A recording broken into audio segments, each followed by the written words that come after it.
पास में उधर हो गया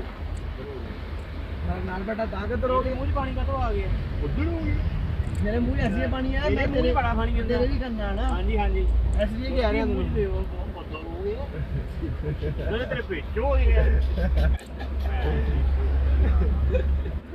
बस